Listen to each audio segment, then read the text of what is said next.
Welcome to Let Me Fix This. Enjoy the video. In this video, I will show you how to change your forward edge key fob battery. This is a straightforward task that you can easily do at home. First, you'll need a small flathead screwdriver and a new CR2450 battery. Having these tools ready will make the process smooth and efficient. Let's get started by preparing your key fob for the battery replacement. Now, let's open up your key fob. Look for a small slot, usually on the side or bottom edge of the fob. Take your small flathead screwdriver and gently insert its tip into this slot.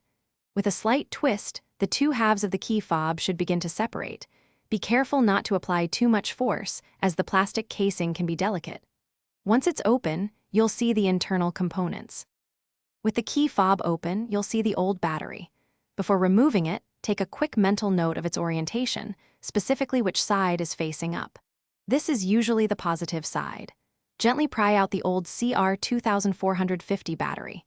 Now, take your new CR2450 battery and insert it into the slot, ensuring the positive side is facing the same direction as the old one. It should fit snugly. Almost done. Now, carefully align the two halves of your key fob casing. Make sure all the internal components are properly seated before you press them together. You should hear a satisfying click as the halves snap securely into place.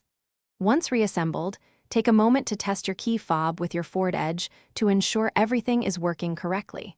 You've successfully changed your key fob battery. Thanks for watching. If you found this helpful, don't forget to like and subscribe.